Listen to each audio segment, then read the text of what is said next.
We're back, guys. We got about a 5-6 minute video here, so there's a lot going on. I'll try to be concise. So with these tickets, the bottom copy goes to the front of house staff.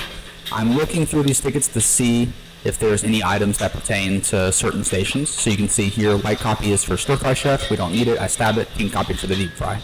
White copy for stir fry. Again, white copy don't need there. Pink copy for the deep fry chef. All right. So basically, delegating, splitting everything off. What goes where. This is why knowing the menu is so important. You need to be able to keep things organized and know what is whose responsibility. And I'll put that into writing for you guys. So we're doing 2 pad thai here. So we're getting that green onion portion on the bottom, basically cover the bottom of the bowl. We got some carrot. And try to use 2 hands. I'm being a little bit lazy here. Try to use 2 hands at all times. I got our 2 pad thai. I'll get 1 portion of noodles for Roberto just to kind of get him started. He'll get the second portion for the second pad thai. He's got a stir fry that's finished. I grab that, throw that in the window. We'll cut ahead here. I'm going to cook some shrimp tempura. Always stir that batter before you use it to make sure it's not separated. There's a shrimp there missing its tail. I get him out of the way. Be very gentle. We don't want to rip those shrimps in half. Each order is 2 pieces, so if somebody were to call to you, I need 5 orders of shrimp, that'll be 10 pieces, right? We'll get some space in these baskets. I like to have a completely open fryer when I tempura fry anything, just so things don't stick together. So I use my thumb and index finger and my pinky and ring finger to hold 2 pieces of shrimp at the same time. That way they're separate enough where they don't stick together, and we're being efficient in frying things quickly. So I dredge them really well. I scrape off the excess batter on the edge of the bowl, and I hold them for about 4-5 seconds. I'm cutting it a little bit here. I should hold them a little bit longer before letting them go.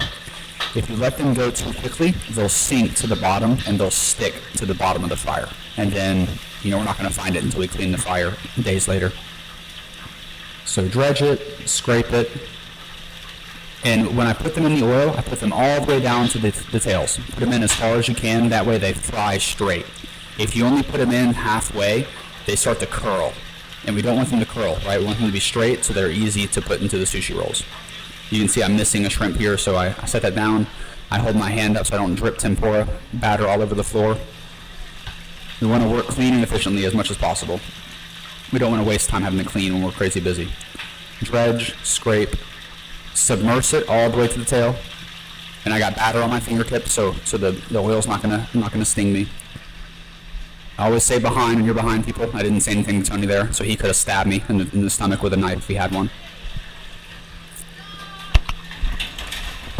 The shrimps take a good minute. I pull these shrimps out a little bit prematurely, in hindsight. Just kind of making sure none of them are sticking together. And right here I'm fishing. Pause.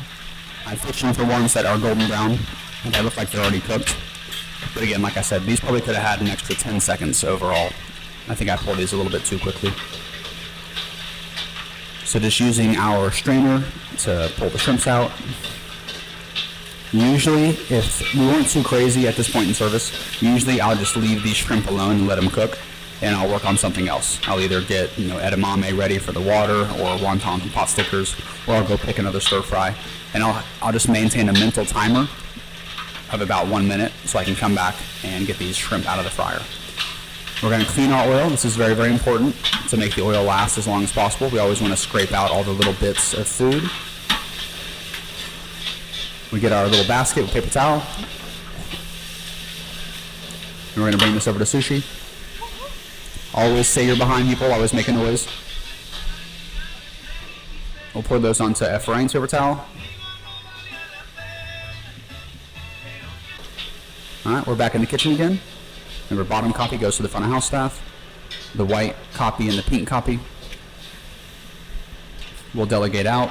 Looks like we got a bunch of stir fries. So fried rice is the most popular base by far. So usually when it's really crazy, I'll just prepare 5 or 6 bowls with fried rice in the bottom, just so they're ready to go. Same thing with lo mein and udon.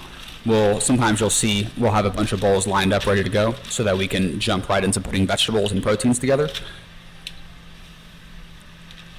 So the most popular, I'd say, is fried rice, then lo mein, and then maybe udon or white rice. So usually we'll prepare those bowls ahead. We can skip that step, getting the base. With the broccoli for stir fries, I try to find some smaller pieces for stir fries. We'll save the bigger chunks for garnishing generals and sesames. You can see I'm putting everything in the bowl together because we're using noodles. With noodle, we're going to blanch everything together. Here I'm telling Tony which one I just picked. I told him which sauce it is because he's got his proteins over there. Here's a lo mein noodle.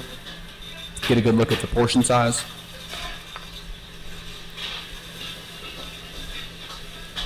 And again, we're getting our vegetables here, carrots. Now it's okay to blanch these carrots because we're just going to blanch it for a few seconds. We're just blanching it to add some water to the wok. We're not really trying to cook anything with this lo mein stir fry. When we put it in the boiling water, we're just trying to add water to the wok.